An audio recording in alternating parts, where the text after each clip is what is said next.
Welcome to SH digital.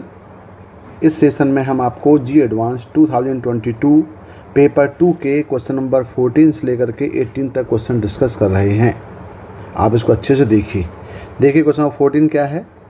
Late x belongs to R, let the function y equal to f x या y x with the solution of the equation dy by d x plus 12y equal to cos pi by 12x। एक linear equation दिया हुआ है। यहाँ से हम function निकालेंगे F X, जिसको वाई एक्स बोला हुआ है। हमें बताना है कि which statement is true. Increasing है फंक्शन, वाई एक्स इंक्रीजिंग है कि डिक्रीजिंग है कि पेरियोडिक है, और there exist a real number beta such that Y equal to beta intersect the curve Y equal to Y X at infinitely many points. अब इसको आप ध्यान से देखेंगे यदि कि Y equal to Y x जो है वो इंक्रीजिंग बोला है और डिक्रीजिंग बोला है, यहाँ पेरियोडिक बोला है, और there exist a real number beta such that Y equal to beta intersect कर रहा है इन्फाइनेटली पॉइंट में। तो इन्फाइनेटली पॉइंट में करेगा तो वो इंक्रीजिंग डिक्रीजिंग हो नहीं सकता। यानी तीनों ए बी यदि ए होगा तो सी नहीं हो सकता, और सी होगा तो बी नहीं हो सकता। यानी ए बी सी में से कोई एक ही होगा, या फिर वो इंक्रीजिंग होगा, या फिर वो डिक्रीजिंग होगा, या फिर वो आपका नॉन मोनोटोनिक होगा। तो इसके लिए हमें पहले हम फंक्शन निकालते हैं। तो देखिए लीनियर इक्वेशन दिया हुआ है, तो डायरेक्ट हम इसका पहले इंटीग्रेटिंग फैक्टर निकालते हैं। क्या हो जाएगा इसका इंटीग्रेटिंग फैक्टर? इसका इंटीग्रेटिंग फैक्टर हो जाएगा ई की power integration of P D x होता है, तो जाएगा 12 इंटू डी एक्स, यानी ये आएगा ई की पावर 12x। अब इसका सोल्यूशन क्या हो जाता है आपको मालूम है। इसका सोल्यूशन होता है y इंटू इंटीग्रेटिंग फैक्टर, यानी हो जाएगा ई की power 12x equal to integration Q कितना दिया है, cos pi by 12x into integrating factor E 12x और dx, और यहाँ पे प्लस सी एक कॉन्स्टेंट यहाँ पे लगेगा। यानी हमें इसको इंटीग्रेट करना पड़ेगा बाई पार्ट से। तो इसको यदि ध्यान से आप देखें तो ये एक आपके डिफाइन फॉर्म आ रहा है, ई की power 12x into cos pi by 12x dx plus C. तो ये जो फॉर्म है ये ई की power ax into cos bx का फॉर्म है। तो ये फार्मूला हम डायरेक्टली अप्लाई कर दें, आपको फार्मूला याद होना चाहिए। देखें इसका फार्मूला क्या है, ई की power ax into cos bx dx के दी फॉर्म है। तो इसका डायरेक्ट इंटीग्रेशन होता है ई की power ax upon a square plus b square into ये होगा a cos bx और प्लस b साइन bx। अब ये फॉर्म आपको यहाँ पे अप्लाई करना है। इस फॉर्म में अप्लाई करने के लिए कंपेयर करें तो हमें a इक्वल टू पुट करना पड़ेगा 12 और b इक्वल टू पुट करना पड़ेगा pi by 12। b equal to put कर देंगे यहाँ पे पाई बाई 12, क्योंकि ये bx क्या है, पाई बाई 12 है b, और ये क्या है 12 है।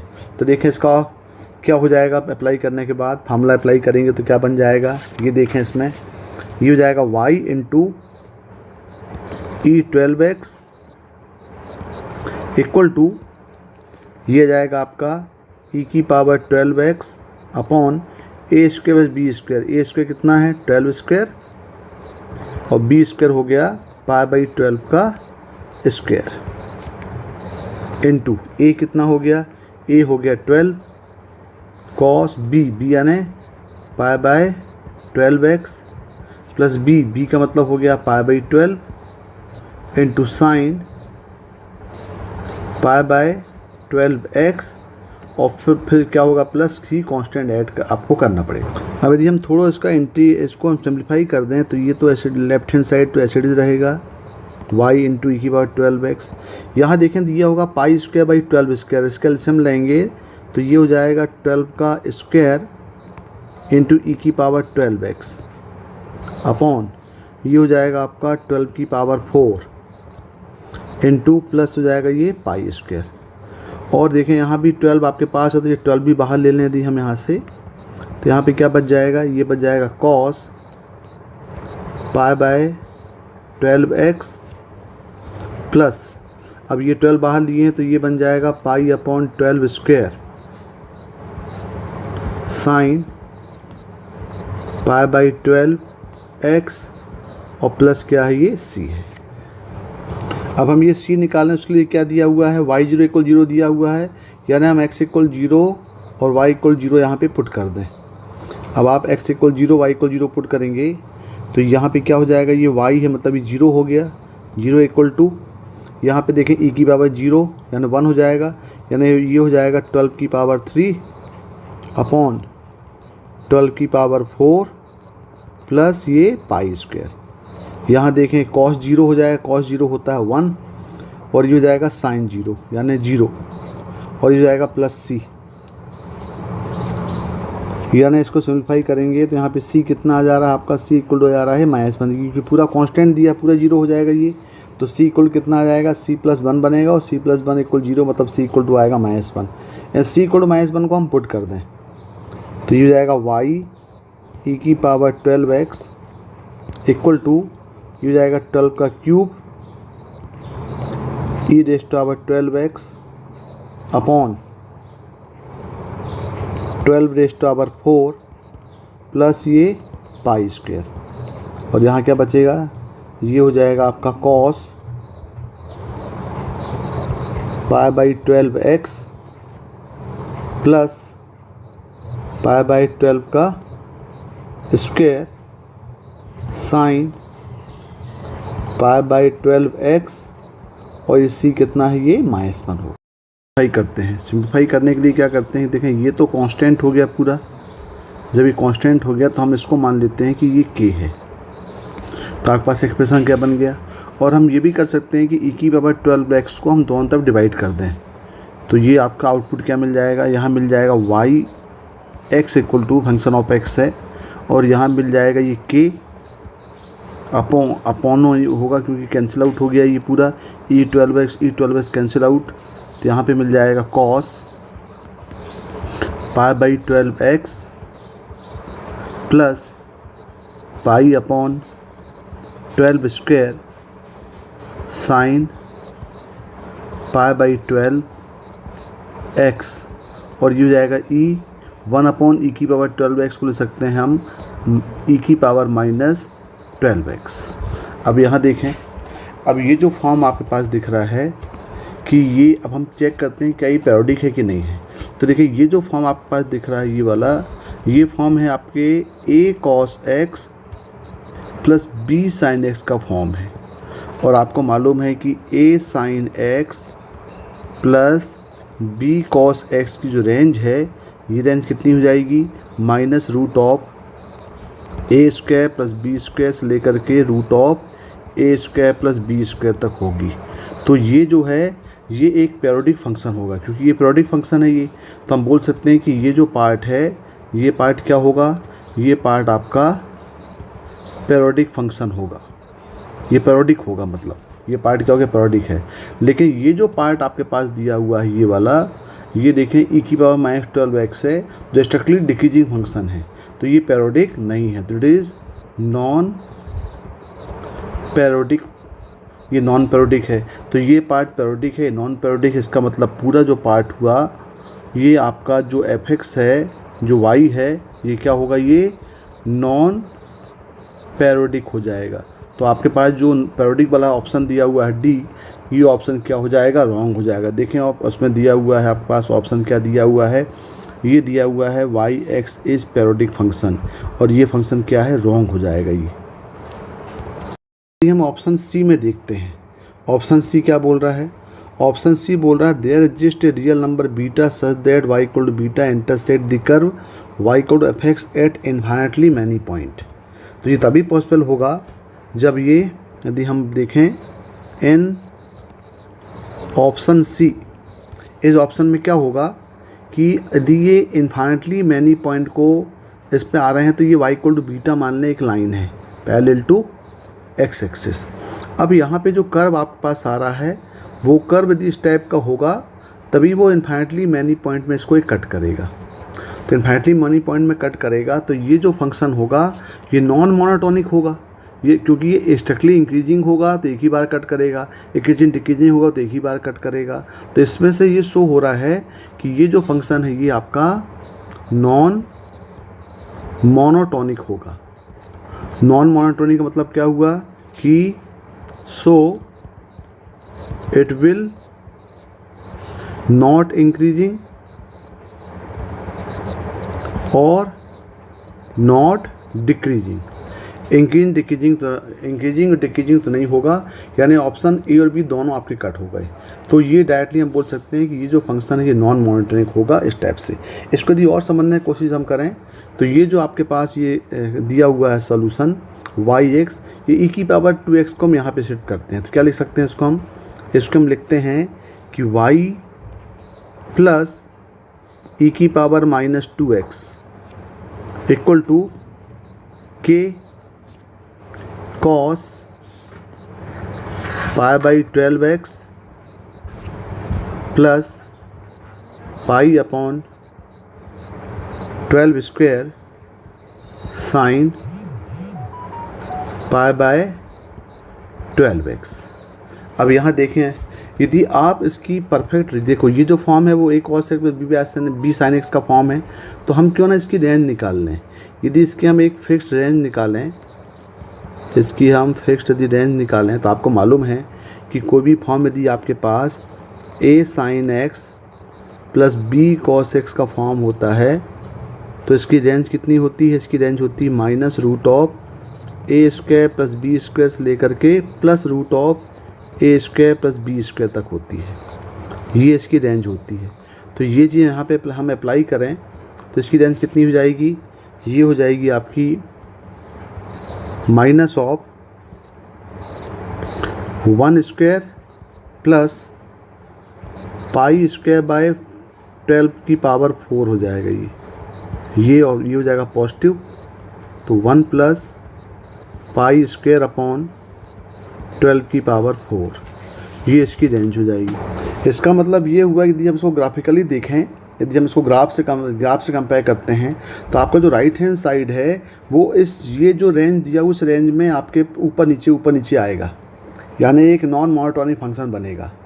और ये आपके पास इसकी मैक्सिमम वैल्यू कितनी होगी 1 प्लस π²/12⁴ और मिनिमम वैल्यू हो जाएगी। तो वो ग्राफ जो होगा उसी में आपके पास उसी रेंज में आपके पास लाई करेगा, इस टाइप का ये यहीं पे लाई करेगा।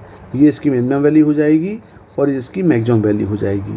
तो हम बोल सकते हैं कि इसका जो राइट हैंड साइड है वो लाई करेगा इस रेंज के बीच में। अब आपका जो लेफ्ट हैंड साइड दिया वो क्या दिया है, लेफ्ट हैंड साइड में आपके पास जो कर्व दिया है ये दिया है y प्लस e⁻²x। यदि हम मान लें कि चलो भाई आपके पास जो सॉल्यूशन जो C दिया हुआ है उसमें क्या दिया है कि y = b इसको इंटरसेक्ट कर रहा है, तो हम मान लेते हैं कि इसका y = बीटा इसको सेटिस्फाई करेगा। तो यहाँ पे यदि हम y = बीटा पुट करें तो ये बन जाएगा बीटा प्लस e⁻²x और ये डिक्रीजिंग फंक्शन है, मतलब इसका जो ग्राफ बनेगा उस टाइप से ग्राफ बन जाएगा, ये इस टाइप से ग्राफ बनेगा इसका। और ये बहुत ज़्यादा यहाँ पे देखो इन्फाइनेटली पॉइंट में यहाँ पे कट करेगा। तो ये जो है ये क्लियर हो गया कि आपका जो ये वो इन्फाइनेटली मैनी पॉइंट में कट करेगा। ये हम ग्राफ किसका बना दिए y = बीटा प्लस e⁻²x का जो डिक्रीज़ करेगा। तो इसके अकॉर्डिंग हम लेके चलें तो देखें भाई, इस क्वेश्चन में यदि आप ऑप्शन देखें तो हमने पहले डिस्कस किया था कि भाई ये तीनों ऑप्शन तो एक साथ हो नहीं सकते। तो हमने पीरियोडिक को तो पहले बता दिया कि पीरियोडिक नहीं होगा ये। अब तीनों में हम चेक किए तो आपने देखा कि यहाँ पे ये सेटिस्फाई आपको कर रहा है, ये दोनों सेटिस्फाई नहीं कर रहे हैं। इसका आंसर होगा सिर्फ सी आंसर होगा इसका। 4 boxes where each box contains 3 red balls, 2 blue balls. Assume that 20 balls are distinct. In how many ways that 10 balls are chosen from these 4 boxes, so that from each box at least 1 red ball and 1 blue balls. यानी total आपके पास 4 boxes दिए गए हैं और हर box में कितने क्या क्या दिया हुआ है। इसमें आपके पास क्या है, टोटल हर में 5 बॉल्स हैं। इसमें दिया हुआ 3 रेड एंड 2 ब्लैक बॉल्स, इसमें भी दिया हुआ 3 रेड एंड 2 ब्लैक बॉल्स, इसमें भी दिया हुआ 3 रेड एंड 2 ब्लैक बॉल्स, इसमें भी 3 रेड एंड 2 ब्लैक बॉल्स। यानी हर बॉक्स में 5 बॉल्स आपके पास दी गई हैं, यानी टोटल बॉल्स कितनी हो गई आपके पास 20 बॉल्स हो गई, और इसमें से आपको 10 बॉल्स निकालने हैं इन्हीं में से, और ऐसा निकालना है कि कम से कम एटलीस्ट 1 रेड बॉल हो और 1 ब्लू बॉल हो। तो ये इसके लिए हमें बनाने पड़ेंगे केसेस। तो देखें ज़रा, पहला केस ले लें कि हम जो आपको टोटल जो 10 बॉल्स निकालने हैं वो हम निकाल रहे हैं आपके पास 4, 2, 2 और 2, यानी एक बॉक्स से 4 बॉल निकाल लें, दूसरे बॉक्स से 2, तीसरे बॉक्स से 2 और चौथे बॉक्स से 2 क्यों बोल रहे हैं? क्योंकि कम से कम 2 बॉल तो आपको निकालना ही पड़ेगा। उस दो में से एक रेड होनी चाहिए और एक ब्लू होनी चाहिए। तो ये हमने पॉसिबिलिटीज बनाए यहाँ पे 4, 2, 2, 2। अब क्वेश्चन ये बनता है कि जो 2, 2, 2 आपने लिया, तो कोई भी आप 3 बॉक्स से 2, 2, 2 लिया, तो उसमें से जाहिर है आप एक रेड लेंगे और एक ब्लू बॉल लेंगे। यहाँ से भी आप रेड और एक ब्लू बॉल लेंगे, यहाँ भी आप एक रेड और ब्लू बॉल लेंगे। अब आपको देखना है कि कौन से बॉक्स से आप 4 बॉल निकालेंगे। ये पहले हमें चूज़ करना है कि हम कौन से बॉक्स से 4 बॉल निकालें। तो वो किस बॉक्स से हम 4 बॉल निकाल रहे हैं, इसके लिए उसका जो नंबर ऑफ बेस होगा वो कितना हो जाएगा, वो 4C1 हो जाएगा। तो हमें यदि इसकी पॉसिबिलिटीज़ लिखें तो देखें, तो ये हो जाएगा 4C1। ये 4C1 से हम वो वाला एक बैक बॉक्स चूज़ करेंगे जिसमें से हम 4 बॉल निकाल रहे हैं, क्योंकि आपके पास टोटल ये आपके पास क्या दिया है, ये 4, 2, 2, 2। तो 2, 2, 2 निकालने के लिए तो आप यहाँ से, क्योंकि आप यहाँ से क्या निकाल रहे हैं, एक रेड बॉल निकाल रहे हैं और एक ब्लू बॉल निकाल रहे हैं। यहाँ से भी एक रेड निकाल रहे हैं, 1 ब्लू निकाल रहे हैं। यहाँ से भी एक रेड निकाल रहे हैं और 1 ब्लू निकाल रहे हैं। तो इसमें जो 2, 2, 2 वाली पॉसिबिलिटीज़ होगी सब आपस में सेम हो जाएगी। तो इसकी पॉसिबिलिटीज़ क्या बन जाएंगी, ये हो जाएगी आपकी 3C1, क्योंकि टोटल आपके पास 3 रेड बॉल हैं, उसमें से एक रेड बॉल निकाल रहे हैं, और 2 ब्लैक बॉल हैं, उसमें से एक ब्लैक बॉल निकाल रहे हैं। और ये तीनों केस के लिए पॉसिबल बन सकती हैं कि यहाँ से भी 2 निकाल रहे हैं, यहाँ से भी 2 निकाल रहे हैं, यहाँ से भी 2 निकाल रहे हैं। तो हम इसकी पावर क्या कर दें, यहाँ पे 3 कर दें। इसका मतलब ये हुआ कि ये जो 2, 2, 2 है, इसको निकालने की पॉसिबिलिटीज़ क्या होगी, 3C1 × 2C1 हो जाएगी की पावर 3। अब जो आपके पास जो 4 बॉल आपको निकालना है, तो आपने पहले चूज़ कर लिया कि किस बॉक्स से निकालना है। मान लो बात हमने ये पहले वाले बॉक्स से निकाली, इसमें से आपको 4 बॉल निकालने हैं। तो 4 बॉल की क्या क्या पॉसिबिलिटीज़ हो सकती हैं, ये पॉसिबिलिटीज़ हो सकती हैं कि भाई इसमें से 3 रेड और 1 ब्लैक बॉल हो जाए, 1 ब्लू बॉल हो जाए, या फिर 2 रेड हो जाएं, 2 ब्लू हो जाएं। तो यहाँ से हम पॉसिबिलिटीज़ ले सकते हैं कि यहाँ से पहले इसमें केस बनेंगे। पहला केस में क्या होगा, 3 रेड बॉल होगी और 1 ब्लू बॉल होगी, या फिर दूसरा केस में क्या बन सकता है कि 2 रेड बॉल होगी और 2 ब्लू बॉल होगी। तो ये आपके पास पॉसिबिलिटीज़ बन रही है, तो यहाँ पे आपको ऐड करना पड़ेगा। तो इसकी पॉसिबिलिटीज़ कितनी हो जाएगी, टोटल कितनी आपके पास रेड बॉल्स हैं, टोटल 3 हैं, तो 3C3 हो जाएगा ये, इनटू टोटल ब्लू बॉल कितनी है, 2 हैं, तो जाएगा 2C1, और प्लस यहाँ से 2 निकाल रहे हैं, 3 रेड बॉल में से 2 रेड बॉल ले लें, और टोटल आपके पास यहाँ से 2 ब्लू ले रहे हैं, तो 2 से 2 ब्लू ले लें। तो ये टोटल पॉसिबिलिटीज़ बन जाएंगी आपकी केस 1 से। केस 1 मतलब क्या हुआ, टोटल आपको 10 बॉल्स निकाल रहे हैं, इसमें से हम 3 बॉक्सेस से 2, 2, 2 निकाल लिया और एक बॉक्स से 4 बॉल निकाल लिया। अब ये पहले चूज़ करना पड़ेगा कि भाई कौन से B1, B2, B3, B4 total 4 boxes दिए गए हैं, उसमें से किस बॉक्स से हम वो 4 बॉल निकालें। उसके लिए हमने चूज़ किया पहले 4C1। तो 4C1 से पहले हमने बैग चूज़ कर लिया। मान लो हमने बैग B1 चूज़ किया, तो ये यहाँ से यदि आपको 4 बॉल निकालना है, यदि यहाँ से आपने 4 बॉल निकाला तो पॉसिबिलिटीज़ क्या बनेगी, 3 रेड 1 ब्लू हो सकता है, या 2 रेड और 2 ब्लू हो सकता है। तो ये हमने इसकी पॉसिबिलिटीज़ निकालनी। अब इसको ज़रा सॉल्व कर लें। यहाँ पे सॉल्व करें तो कितना हो जाएगा, ये देखें यहाँ पे, ये हो जाएगा आपका 4C1, तो हो जाएगा ये 4, ये हो जाएगा आपका 4 हो जाएगा, और यहाँ पे 3C3 हो जाएगा 1, और 2C1 हो जाएगा 2, प्लस ये हो जाएगा आपका 3C2 हो जाएगा 3, और 2C1 हो जाएगा 1, इनटू ये हो जाएगा 3C1 हो जाएगा 3 इंटू 2 की पावर 3। अब इसको हम सॉल्व करेंगे तो ये हो जाएगा आपका 4, और ये हो जाएगा कितना, 5 हो जाएगा, इनटू ये हो जाएगा 6 की पावर 3, यानी टोटल कितना हो गया, ये हो गया 20 इंटू 6 की पावर 3 हो गई। तो ये पॉसिबिलिटीज बन जाएगी केस 1 की। अब हम केस 2 देखें, बिल्कुल सिमिलर केस क्या देख लें, केस 2 देखें। केस 2 में हम क्या ले रहे हैं, अब केस 2 में हम ले रहे हैं, अब आपको टोटल 10 बॉल निकालने हैं। तो केस 2 में हम ले रहे हैं, यहाँ पे पहले में 3 ले रहे हैं, दूसरे में 3 ले रहे हैं, और तीसरे चौथे में हम क्या ले रहे हैं, 2 और 2 ले रहे हैं। तो यहाँ भी पहले हमें चूज़ करना पड़ेगा भाई कौन से 2 बॉक्स से आप 4 में से कौन से 2 बॉक्स से आप क्या ले रहे हैं, 3 बॉल निकाल रहे हैं, क्योंकि 2 तो आपको निकालना है। तो पहले हम वो बॉक्स चूज़ करेंगे कि कौन से 2 बॉक्स से आप 3 बॉल निकाल रहे हैं। तो उसकी पॉसिबिलिटीज़ कितनी हो जाएगी, उसकी पॉसिबिलिटीज़ हो जाएगी ये 4C2 हो जाएगी, ये 4C2 हो गई। अब ये तो आपके पास क्लियर है कि भाई 2 बॉक्स से आपको 2 बॉल निकालने हैं। तो 2 बॉल निकाल रहे हैं, तो आपको मालूम भाई हर बैग में 3 रेड और 2 ब्लू बॉल दिया हुआ है, इसमें से हमें 1 रेड और 1 ब्लू निकालना है। तो पॉसिबिलिटीज़ ये तो सेम रहेगी। तो यहाँ पे पॉसिबिलिटीज़ क्या आएगी आपकी, यहाँ पे 2 बॉल निकालने की, ये हो जाएगी 1 रेड ले लो और 1 ब्लू ले लो। तो ये हो जाएगा 3C1 इंटू 2C1। दोनों बॉक्स के लिए है तो पावर 2 कर दिया हमने, क्योंकि एक के लिए 3C1 और 2C1 होगा, 3 रेड एंड 2। 3 रेड में से 1 रेड निकाला और 2 ब्लू में से 1 ब्लू निकाला, तो 2 बॉल निकाला। तो उसकी जो वेस होंगे वो हो जाएगा 3C1 इंटू 2C1 की पावर 2, क्योंकि दोनों के लिए। अब हम देखें ये 3 निकालने के लिए, तो यहाँ भी 3 बॉल निकालेंगे। हर बॉक्स से आपने कहा किसी भी 2 बॉक्स को आपने चूज़ किया 4C2 से, तो उसकी पॉसिबिलिटीज़ क्या बन सकती है, यहाँ भी आपके पास केसेस बनेंगे कि भाई 2 रेड बॉल हो सकती है या 1 ब्लू बॉल हो सकती है, या फिर 1 रेड बॉल हो सकती है और 2 ब्लू बॉल हो सकती है। तो इसकी भी हम पॉसिबिलिटीज़ यहाँ पे लिख लें। तो क्या हो जाएगा इसका, ये हो जाएगा रेड बॉल टोटल 3 हैं, तो 3C2, और टोटल जो ब्लू बॉल है वो 2 है, तो 2 में से 1 ले लिया 2C1, प्लस यहाँ क्या हो जाएगा 3 में से 1 रेड बॉल 3C1, और ये जाएगा आपका 2C2। अब टोटल ये 3 आपके पास 2 बॉक्सेस से 3 बॉल निकालना है।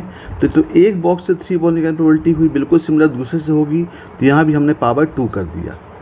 2 करने से क्या होगा कि एक पहले बॉक्स से 3 बॉल निकालने की प्रोबेबिलिटी ये आपके पास वेस हो गया और दूसरे बॉक्स से भी हो गया, तो दोनों का ये स्क्वायर, क्योंकि दोनों सेम होगा, क्योंकि ये पॉसिबिलिटीज़ बनेगी। अब इसको ज़रा सॉल्व कर लिया जाए, कितना हो जाएगा, ये 4C2 कितना हो जाएगा, 4C2 हो जाएगा 6, यहाँ पे 3C2 1 हो जाएगा 3 और 2C1 हो जाएगा 2, प्लस 3C1 हो जाएगा 3 और 2C2 हो जाएगा 1, इसका स्क्वायर।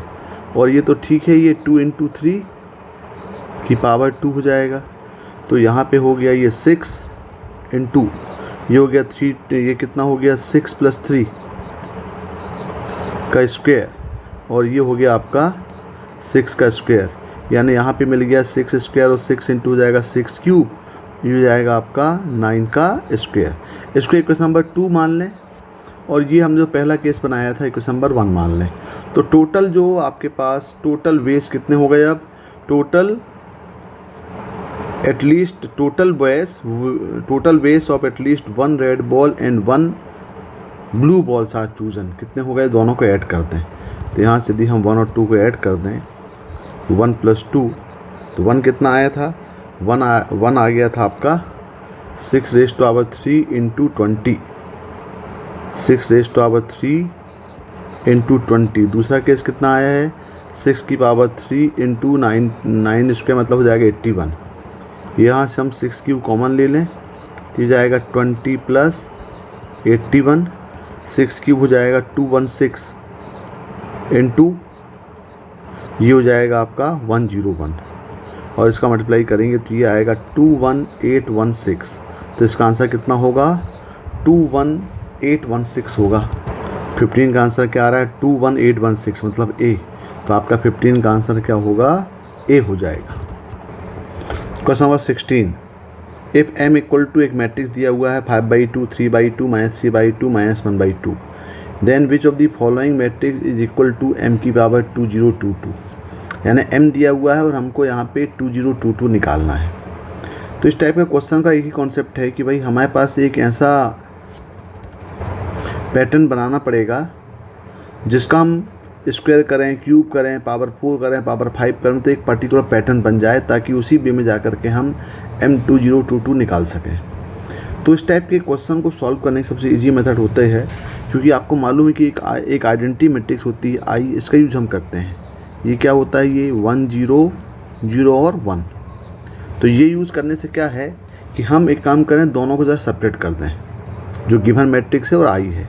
तो ये m माइनस आई क्या हो जाएगा, ये m माइनस आई की वैल्यू हम लिखेंगे तो ये हो जाएगा आपका 5/2 माइनस 1, और ये जाएगा ये 3/2 माइनस 0, यहाँ हो जाएगा -3/2 माइनस 0 और -1/2 माइनस 1।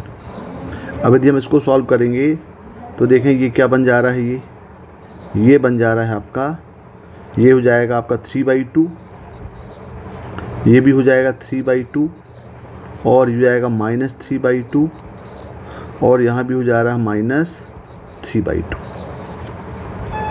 और यदि हम इस मैट्रिक्स को B मान लें तो एक इक्वेशन आपके पास मिल गया कि m minus I equal to B। तो m इक्वल टू क्या हो गया, m इक्वल टू हो गया ये I प्लस B। तो ये एक रिलेशन आपके पास मिल गया। अब ज़रा B के बारे में देखें, B मैट्रिक्स क्या दिया है। अब जो B मैट्रिक्स है वो 3/2 3/2 -3/2 -3/2 है। अब यदि यहाँ पे हम इसका स्क्वायर निकालते हैं, क्योंकि आपको पैटर्न करना पड़ेगा, क्योंकि आपको चाहिए a की पावर 2022, तो हम b स्क्वायर निकालें, फिर b क्यूब निकाल के हम एक पैटर्न निकालने की कोशिश करते हैं। तो b स्क्वायर कितना हो जाएगा, देखें यहाँ पे b स्क्वायर हो जाएगा ये, तो b स्क्वायर में मल्टीप्लाई करें इसको दोनों को, तो b इक्वल टू क्या दिया है 3/2 -3/2 और -3/2। अब यदि मल्टीप्लाई करेंगे यहाँ पे तो b स्क्वायर कितना आएगा ये, तो क्या होता है भाई b कॉलम करेंगे तो ये मल्टीप्लाई हो जाएगा और ये मल्टीप्लाई हो जाएगा, दोनों को हम ऐड करेंगे तो 9/4 -9/4 मतलब हो जाएगा 0। यहाँ भी देखें ये भी 0 हो जा रहा है, ये भी 0 हो जा रहा है और ये भी 0 हो जा रहा है। इसका मतलब क्या आ रहा है, b स्क्वायर आ रहा है 0। तो जब b स्क्वायर 0 आया है, यानी आपका b स्क्वायर इक्वल टू 0 0 0 0 आया, तो b क्यूब भी 0 आएगा, b क्यूब भी कितना आएगा, ये भी 0 0 0 आएगा, b की पावर 4 भी 0 आएगा, b की पावर 4, b की पावर 10, b की पावर 100 सब क्या होंगे, ये 0 0 0 हो जाएंगे। तो रिलेशन मिल गया आपके पास। अब यहाँ देखें m इक्वल टू क्या है, हमारे पास जो m इक्वल टू है ये आ गया I प्लस b। अब यहाँ पे हमको निकालना है m की पावर 2022, तो दोनों तरफ पावर ले लें, m की पावर हो जाएगा 2022, ये इक्वल टू हो जाएगा ये I प्लस b की पावर 2022। अब आपको मालूम है कि ये एक एक्सपेंशन हो गया, मैट्रिसेस भी एक पॉलिनोमियल के एक्सपेंशन को अलाउ करता है, यानी वो उसको भी उसी टाइप का एक्सपेंशन होता है जिससे हम पॉलिनोमियल का एक्सपेंशन करते हैं, बिल्कुल सिमिलर इसका भी एक्सपेंशन होता है मैट्रिसेस का। तो यदि हम इसको एक्सपेंड कर लें तो ये क्या हो जाएगा, ये हो जाएगा I प्लस, अब 1 प्लस एक्स की पावर n का एक्सपेंशन करेंगे तो 1 plus N X plus n minus 1/2 factorial X square इस टाइप से एक्सपेंशन बनेगा। तो ये आएगा 2022 into B matrix B plus 2022 2021 upon 2 factorial, और ये होगा आपका बी स्क्वायर। तो जब बी स्क्वायर 0 हो तो आगे के सभी टर्म्स आपके 0 होते जाएंगे, तो आप सिर्फ यहाँ पर तक ही स्पेंड करेंगे। तो यहाँ पे आ जाएगा ये I प्लस 2022 और यहाँ लिख देंगे मैट्रिक्स बी, और मैट्रिक्स बी क्या है, मैट्रिक्स बी आपके पास है 3/2 -3/2 -3/2 और ये बाकी टर्म सब क्या हो जाएंगे, सब ये टर्म 0 हो जाएंगे। अब इसको ज़रा सॉल्व कर लें तो यहाँ भी I भी देख लें, I क्या है, I है 1001, हो जाएगा प्लस, अभी मैट्रिक्स है तो मल्टीप्लाई कर दो अंदर, तो 2022 इंटू 3/2 करेंगे तो ये जाएगा आपका 3033, ये हो जाएगा 3033। यहाँ पे करेंगे आप 2022 इंटू -3/2 तो जाएगा -3033 और -3033, और ये वैल्यू किसकी चल रही है, m की पावर 2022 चल रहा है। अब इधर इसको हम ऐड कर दें तो यहाँ पे ऐड करेंगे तो 1 प्लस ये हो जाएगा 3034, प्लस 0 करेंगे तो सेम नंबर आएगा 3033, यहाँ भी -3033 और ये हो जाएगा आपका -1 -3033 हो जाएगा 30, ये 32 हो जाएगा, और ये आपका आ जाएगा आंसर। तो M022 की वैल्यू कितनी होगी, 3034 -3033 -3032। अब ज़रा ऑप्शन मैच करें, क्या ऑप्शन आ रहा है। अब यदि इसमें हम ऑप्शन मैच करें तो ये ऑप्शन आ रहा है आपका, तो इसका ऑप्शन आ रहा है आपका A, 3034 3033 -3033 -3032। तो ये इसकी प्रोसीजर है, मतलब आपका 16 का आंसर क्या होगा, 16 का आंसर A हो जाएगा। 13, suppose that box 1, box 2, box 3, box 4 given है। बॉक्स 1 में 8 red, 3 blue and 5 green balls हैं। बॉक्स 2 में 24 red, 9 blue and 15 green balls हैं। बॉक्स 3 में 1 blue, 12 green and 3 yellow balls हैं। एंड बॉक्स 4 में 10 green, 16 oranges and 6 white balls हैं। अब इसमें से हमें एक बॉल चूज़ करना है बॉक्स 1 से। That ball is called B. If B is red, then ball is chosen randomly from box 2. If B is blue, then ball is chosen randomly from box 3. If B is green, then ball is chosen randomly from box 4. The condition probability of the event 1 of the chosen random ball is white. और given क्या है, given that the event at least one of the chosen ball is green. तो इसकी हमें probability निकालना है।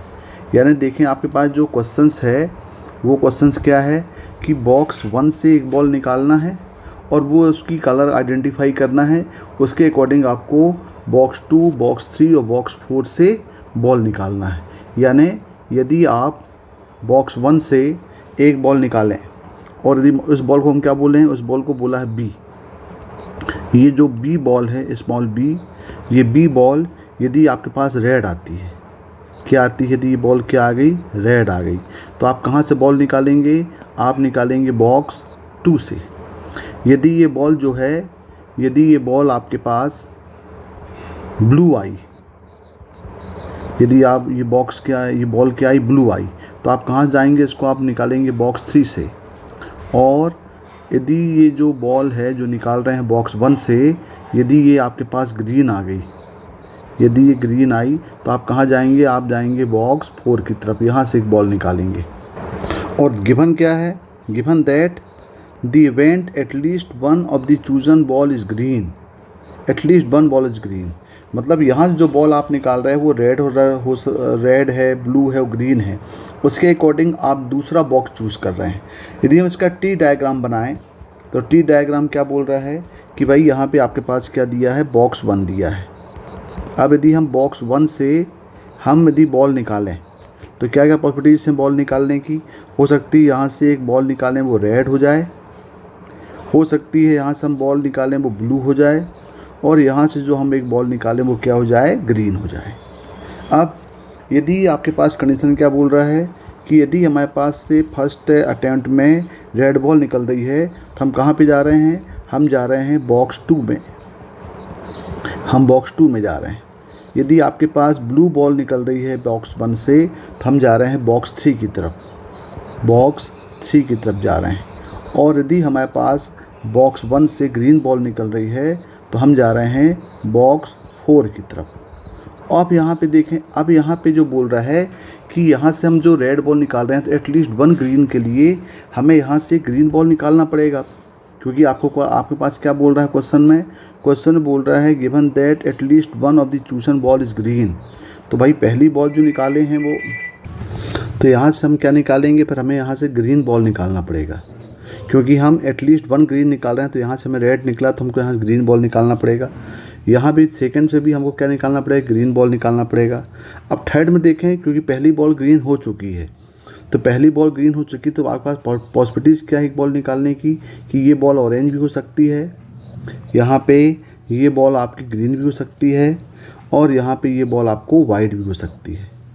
तो यहाँ पे पहले हम इनकी सबकी पर्सनल प्रोबेबिलिटी निकाल लें। तो देखें ज़रा, बॉक्स 1 से रेड बॉल निकालने की प्रोबेबिलिटी कितनी हो जाएगी, ये हो जाएगी 8/16, क्योंकि टोटल देखें यहाँ पे आपके पास टोटल 8 रेड बॉल हैं, तो इसकी प्रोबेबिलिटी हो जाएगी रेड की 8/16, ब्लू की हो जाएगी 3/16 और ग्रीन की हो जाएगी 5/16। तो यहाँ देखें ये हो गई 3/16, ब्लू की हो जाएगी यहाँ पे प्रोबेबिलिटी हो जाएगी इसकी 3/16 और ग्रीन की हो जाएगी 5/16। तो बॉक्स 2 से ग्रीन बॉल निकालने की प्रोबेबिलिटी कितनी हो जाएगी, ये टोटल बॉल इसमें 48, तो ये हो जाएगा 15/48। बॉक्स थर्ड से भी ग्रीन बॉल निकालने की प्रोबेबिलिटी कितनी हो जाएगी, ये 12/16, टोटल बॉल 16 है। और बॉक्स 4 से अब हमको तीनों केस लेना पड़ेगा, क्योंकि पहली बॉल ऑलरेडी ग्रीन हो चुकी है, हमें एटलीस्ट कम से कम एक ग्रीन चाहिए, वो मिल चुकी है। तो तीनों केस बन सकते हैं, वहाँ से हम ग्रीन भी निकाल सकते हैं, यहाँ से हम ऑरेंज भी निकाल सकते हैं और यहाँ से वाइट भी निकाल सकते हैं। तो ग्रीन बॉल निकालने की प्रोबेबिलिटी कितनी हो जाएगी 10/32, ऑरेंज वाली हो जाएगी 16/32 और वाइट वाली हो जाएगी 6/32। तो यहाँ देखें यहाँ पे, यानी बॉक्स 2 से ग्रीन बॉल निकालने की प्रोबेबिलिटी कितनी हो जाएगी, ये बॉल आपकी हो जाएगी यहाँ पे, ये हमने देखा कितना था 15/48, ये हो गया। बॉक्स 2 से ग्रीन बॉल निकालने की प्रोबेबिलिटी कितनी हो गई थी, ये हो गई थी 12/16, क्योंकि यहाँ 16 बॉल्स हैं। और यहाँ पे ऑरेंज बॉल निकालने की प्रोबेबिलिटी कितनी थी, ये 16 कितना था वो 32। और यहाँ से ग्रीन बॉल की प्रोबेबिलिटी आ गई थी, ये टोटल ग्रीन बॉल यहाँ पे कितनी थी, देखें इसमें ग्रीन बॉल थी यहाँ पे 10, तो ये थी 10 यहाँ पे हो जाएगा 10/32। और वाइट बॉल निकालने की प्रोबेबिलिटी हो जाएगी थी ये कितना, ये वाइट बॉल थी यहाँ पे 6, तो हो जाएगा 6/32। अब इसका हम नंबर ऑफ़ वेज अरेंज कर लें इसको। अब यदि हम इसको सॉल्व करते हैं तो यहाँ से पहले बॉक्स से पहले रेड बॉल निकलना और रेड बॉल के बाद बॉक्स 2 से ग्रीन बॉल निकालने की प्रोबेबिलिटी, टोटल प्रोबेबिलिटी हो जाएगी ये 8/16 इंटू 15/48।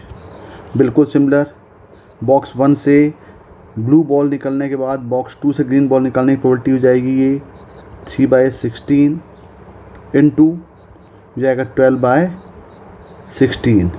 अब यहाँ देखें थर्ड में हम देखेंगे तो यहाँ पे बॉक्स फर्स्ट से ग्रीन बॉल निकल गई और बॉक्स 4 से अब हम एक एक करके तीनों केस बन सकते हैं, ग्रीन भी निकाल सकते हैं, वाइट भी निकाल सकते हैं और ऑरेंज भी निकाल सकते हैं।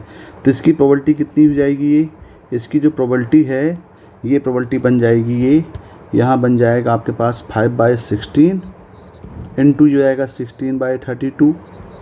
ग्रीन के लिए हो जाएगा 5/16 इंटू 10/32 और वाइट के लिए हो जाएगा 5/16 इंटू 6/32। यदि हम इस टोटल की बात करें तो यहाँ पे देखें, यदि हम यहाँ से 5/16 को कॉमन ले लें तो देखें यहाँ पे कितना हो जा रहा है, ये यहाँ पे कर देते हैं, इसको स्पेस नहीं है यहाँ पे।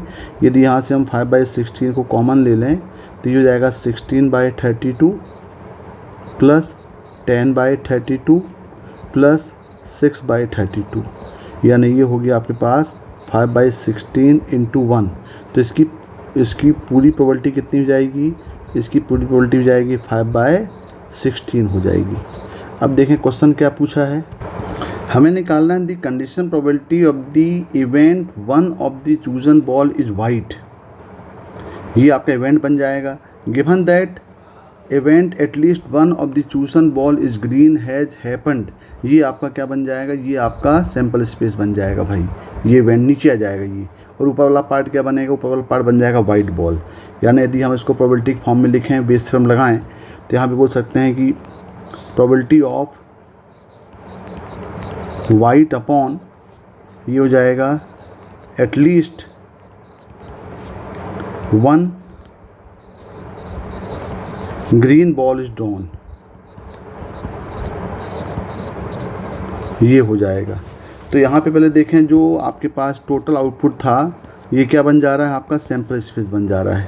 तो ये जो पार्ट आप देख रहे हैं पूरे पार्ट को आप ऐड कर दो। अब सब कुछ जो पॉसिबिलिटीज़ बनी है ये 8/16, 15/48, ये रेड और ग्रीन के लिए, ये ब्लू और ग्रीन के लिए, ये रेड और ऑरेंज, सॉरी ग्रीन और ऑरेंज, ग्रीन और ग्रीन, ग्रीन और वाइट। तो ये पूरी प्रॉपर्टीज़ यहाँ पे क्या बन जाएगा, ये बन जाएगा आपका सैम्पल स्पेस बन जाएगा। तो ये हो जाएगा 8/16 इंटू 15/48 प्लस 3/16 इंटू 12/16 और प्लस 5/16 इंटू 1 कर दे रहे हैं क्योंकि टोटल उसके लिए हो जाएगा। और ऊपर क्या आएगा, वाइट आएगा। तो वाइट की प्रोबेबिलिटी कितनी है, देखो यहाँ पे वाइट की प्रोबेबिलिटी आपकी बनेगी ये ग्रीन और ये वाइट, यानी ये हो जाएगा आपके पास, यानी बॉक्स 1 से हम ग्रीन वाला केस लेके चल रहे हैं और बॉक्स 4 में जाके वो क्या हो जा रहा है, वाइट हो जा रहा है। क्योंकि वाइट बॉल जो है वो सिर्फ आपके पास बॉक्स 4 में ही दिया हुआ है। तो ये जो वाला केस है कि यहाँ से दी वाइट ग्रीन बॉल निकल रही है तो हमें वाइट वाला केस ये इवेंट बन जाएगा। तो यहाँ वाला केस क्या आएगा, ये आएगा 5/16 ग्रीन के लिए और वाइट के लिए क्या हो जाएगा, वाइट के लिए आएगा ये हो जाएगा आपका 6/32, 6/32। तो ये पॉइंट आपका क्या बन गया, इवेंट बन गया। तो यहाँ पे आएगा 5/16 इंटू 6/32। अब इसको ज़रा सॉल्व कर लिया जाए तो देखो इजीली सॉल्व कर सकते हैं। सभी के में 16 का फैक्टर आपके पास डिनोमिनेटर में दिया हुआ है तो इसको भी 16 बना लें। ये हो जाएगा 3, ये हो जाएगा 16, यहाँ देखें यहाँ भी 16, यहाँ पे देखें कैंसिल करके ये हो जाएगा 3 से करेंगे 16, ये हो जाएगा आपका 5, तो ये भी 16 आ गया। अब यहाँ पे 16 नहीं है तो यहाँ पे मल्टीप्लाई डिवाइडेड बाय 16 कर दिए तो डिनोमिनेटर के 16 पूरा क्या हो जाएगा, कैंसिल हो जाएगा। तो यहाँ पे आएगा 15 अपॉन ये 5 × 3 15 अपॉन ये हो जाएगा 40 प्लस ये हो जाएगा आपका 36 और प्लस हो जाएगा 80, यानी टोटल ऐड करेंगे कितना होगा, ये 15/156 और यदि सिंप्लीफाई करेंगे तो ये आएगा 5/52। तो इसका आंसर कितना आएगा, 5/52 आएगा। तो क्वेश्चन नंबर 17 का आंसर आएगा 5/52 यानी ऑप्शन सी। तो इसका आंसर क्या होगा, 17 का आंसर सी होगा। For positive integer n define, एक fn गिवन है, fn equal to n 16 + 5n - 3n² upon 4n + 3n², 32 + n - 3n² upon 8n + 3n², 48 - 3n - 3n² upon 12n + 3n², और इसका जो नेट टर्म दिया हुआ है 25n - 7n² अपॉन 7n²। अब यदि आप यहाँ पे ध्यान से देखो आप तो हमें इसका पहले आर टर्म निकालना पड़ेगा इस सीरीज़ का। ये n तो अलग ही रहेगा तो हम इसके पहले इसको आर टर्म निकालते हैं। तो आर टर्म निकालने के लिए आप देख रहे हैं यहाँ पे फर्स्ट टर्म दिया हुआ है 16, फिर दिया हुआ है 32, यहाँ दिया 48 और ये इसका नेट टर्म दिया हुआ है 25n। तो ये एक सीरीज़ बन रही है। फिर हम देख रहे हैं यहाँ पे दूसरा टर्म दिया हुआ है 5n, ये n, ये -3n, इसको भी देख सकते हैं। लेकिन आप ये देखें कि ये जो टर्म दिया हुआ है -3n², ये तो सभी में कांस्टेंट है। ये जो न्यूमरेटर की बात हो गई, डिनोमिनेटर में देखें तो यहाँ भी 3n² ये भी कांस्टेंट दिया हुआ है और यहाँ पे दिया 4n, 8n और 12n। पहले हम इस सीरीज़ का आर टर्म निकालने की कोशिश करते हैं। देखें ज़रा, तो यहाँ पे क्या दिया है, ये पहला टर्म दिया हुआ है, ये 16 हम ले लें पहले, इसको देखें पूरा लिखें पहले।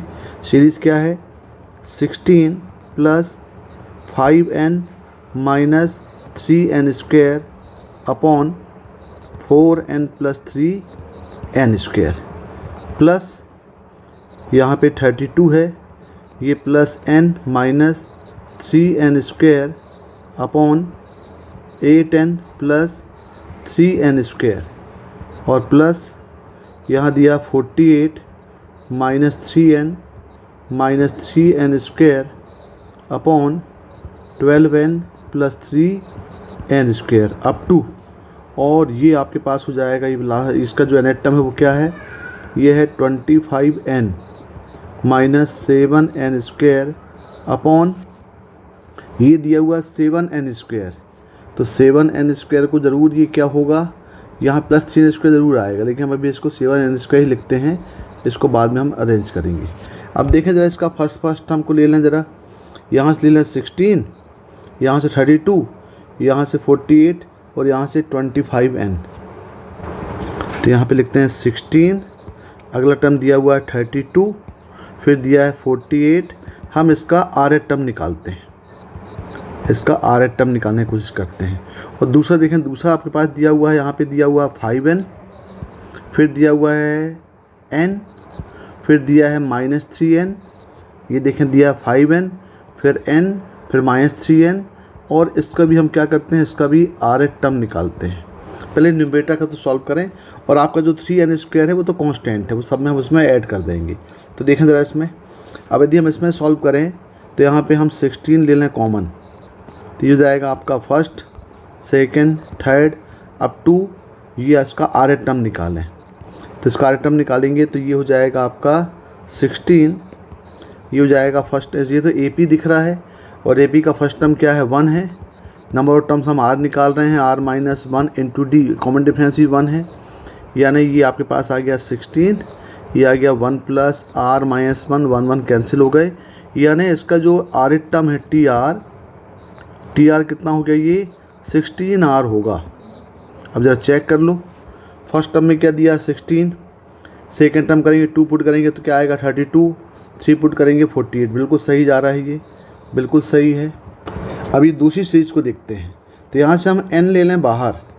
यदि आप n बाहर लेंगे तो यहाँ पे आएगा 5, ये 1 -3 अब टू इसका भी r टर्म निकालते हैं। यदि इसका भी r टर्म निकालें तो देखें ये भी आपके पास एक AP मिल रहा है। इसका फर्स्ट टर्म कितना है, इसका फर्स्ट टर्म a = 5 है, और d जो है वो क्या है -4 है। तो इसका हम निकालें, यदि r टर्म निकालें तो n तो बाहर है, तो a + n - n × d यहाँ भी लगेगा, तो ये जाएगा first term 5 + r - 1 into d मतलब हो जाएगा -4। तो यहाँ पे हो जाएगा ये n, ये हो जाएगा 5 - 4r, और ये हो जाएगा +4। यानी यहाँ पे आपके पास जो TR टर्म मिलेगा इसका, ये TR टर्म कितना मिल गया, ये हो गया 5 4 हो गया 9 n इंटू 9 माइनस ये हो गया 4r, यानी इसका जो TR टर्म होगा ये होगा 9n - 4rn हो जाएगा भाई, ये इसका r टर्म हो जाएगा।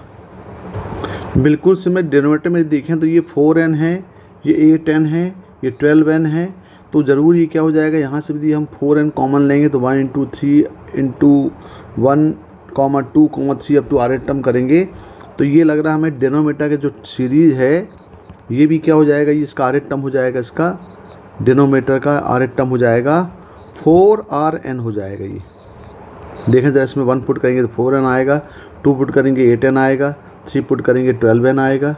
और अब हम कोशिश करें ये इसका n टर्म बनाने की, तो इसका जो n टर्म रहा होगा, ये n टर्म किस फॉर्म में रहा होगा देखें ज़रा। ये n टर्म को हम ले सकते हैं, यहाँ पे आपके पास जो टर्म आया है 9n - 4rn, और ये आया है आपका 16n, तो इसका फर्स्ट टर्म तो ये 16n रहा होगा, यानी यहाँ पे ये होगा पहले 16n होगा, फिर यहाँ पे हो जाएगा +9n, माइनस हो जाएगा ये 4n² और -3n² अपॉन ये हो जाएगा आपका 4n² और ये हो जाएगा +3n²। तो ये जो टर्म है, ये टर्म आपका, ये इसका कंबाइंड फॉर्म क्या मिला है, ये 25n - 7n² आया है। अब इसका हम क्या लिख देते हैं सीरीज़ का, इस सीरीज़ का r टर्म लिखते हैं। तो TR टर्म पूरा लिखें ज़रा, क्या आ जाएगा ये, अब ये TR टर्म हो जाएगा, ये इसका TR टर्म हो जाएगा, TR कंबाइंड फॉर्म लिखेंगे तो ये हो जाएगा 16r प्लस यहाँ से 9 - 4r इंटू n, और माइनस हो जाएगा 3n² तो फिक्स है, अपॉन यहाँ पे आपके पास हो जाएगा 4rn, और ये हो जाएगा +3n² भी क्या है, ये फिक्स है। तो ये सीरीज़ का क्या निकल गया आपका, ये सीरीज़ का r टर्म निकल गया। अब इसको यदि हम fn पूरा लिखें, क्योंकि ये सबका सिग्मा दिया हुआ है भाई, सबका सम है, तो सिग्मा लगाना पड़ेगा हमें इसमें, तो ये एफ एन बन जाएगा। तो एफ एन क्या बनेगा, ये एफ एन इक्वल टू बनेगा, ये एन तो पहले से है एन प्लस, अब ये होगा sigma of R equal to 1 to n, ये हो जाएगा कितना दिया है, ये दिया है 16r plus 9 minus 4r into N minus 3n square upon 4rn और प्लस हो जाएगा 3n स्क्वायर। अब देखें आप, अब यहाँ पे आप पुट करेंगे 1 2 3 4, तो आपको पूरी सीरीज़ जो एफ एन दी हुई है इसको हमने सिग्मा फॉर्म में लिख लिया। अब ये सिग्मा फॉर्म लिखने के लिए अब इसमें हम सिग्मा अप्लाई करते हैं, इसको कुछ सिंप्लीफाई करते हैं।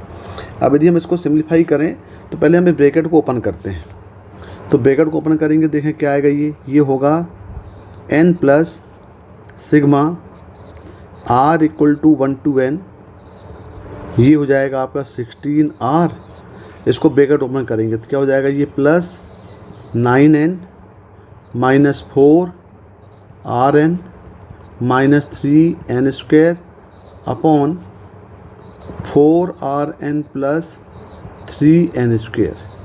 अब यहाँ पे आपके पास सिग्मा दिया है और लिमिट भी दिया है, यानी हम इसको धीरे धीरे इसको रीअरेंज करने के फॉर्म में चले।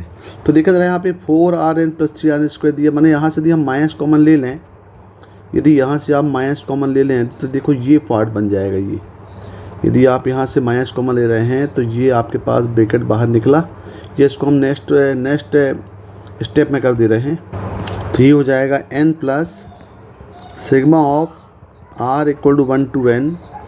अब इसको यदि हम सेपरेट लिख दें तो ये हो जाएगा आपका 16r plus 9n upon 4rn plus 3n square, यहाँ से माइनस कॉमन लेंगे तो ये जाएगा आपका 4rn plus 3n square upon 4rn plus 3n square. और देखो यहाँ पे क्या होगा, दोनों ये कैंसिल आउट हो जाएंगे, जब कैंसिल आउट होंगे तो यहाँ पे बन जाएगा ये n plus sigma r equal to 1 to n, ये हो जा रहा है 16r plus 9n upon 4rn plus 3n square और माइनस क्या हो गया, ये -1 हो गया। अब यदि हम सिग्मा लगा दें यहाँ पे तो 1 1 1 up to sigma n times, तो ये हो जाएगा n plus sigma r equal to 1 to n 16r minus 9n upon 4rn plus 3n square, ये पार्ट हुआ और माइनस हो गया यहाँ पे 1 1 1 अप टू n टाइम, तो ये जाएगा 1, क्योंकि आपको मालूम है सिग्मा ऑफ 1 की वैल्यू कितनी होती है, ये n होती है। तो यहाँ से क्या हुआ, ये दोनों n और n क्या हो गए, कैंसिल हो गए। ये किसके इक्वल चल रहा है, ये चल रहा है एफ एन के इक्वल चल रहा है। तो फाइनली हमें पास एफ एन कितना मिल गया, एफ एन मिल गया sigma of r equal to 1 to n 16r plus 9n upon 4rn plus 3n square. ये फाइनली हमारे पास क्या मिला, एफ एन मिला। अब देखें हमारे क्वेश्चन में क्या पूछा है सिग्मा, ये पूछा है limit n tends infinite F N, यानी इसमें हम लगा दें लिमिट, यानी क्वेश्चन जो ये पूछा है कि limit n tends to infinity f n की वैल्यू पूछा है, तो यहाँ भी लिमिट लग जाएगी, limit n tends infinity sigma of r equal to 1 to n 16r plus 9n upon 4rn plus 3n square. ये आपके पास सिग्मा फॉर्म में आ गया। अब देखें भाई, अब यदि आप देखें ये n फॉर्म मिला है तो हमें जाना पड़ेगा लिमिट एस सम में। तो ये देखें आपने पढ़ा हुआ है लिमिट एस सम्स, ये क्या होता है, यदि किसी फंक्शन में लिमिट n टेंस इन्फिनिटी हो, सिग्मा फॉर्म का इन्वॉल्वमेंट हो, तो वो इंटीग्रल फॉर्म में कन्वर्ट हो जाता है, यानी sigma of r equal to 1 to n ले लें और limit n tends infinity 1/n f यदि ये r/n के फॉर्म में हो जाए तो ये हो जाता है 0 से 1 fx और dx। जो r/n है वो फंक्शन में कन्वर्ट हो जाता है। तो हमें पहले यहाँ पे क्या लाना पड़ेगा, ये लिमिट है सम के फॉर्म में लाने के लिए एक एक्सप्रेशन में हमें r/n लाना पड़ेगा। तो r/n लाने के लिए हम क्या करें, ये एक्सप्रेशन से यहाँ से हम n² से इसको डिवाइड, यहाँ से हम क्या करें, न्यूमरेटर से n कॉमन ले लें ताकि r/n हो जाए और डिनोमिनेटर से n² कॉमन ले लें। तो देखो ज़रा क्या बनेगा ये इसका आउटपुट बन जाएगा, देखिए यहाँ पे।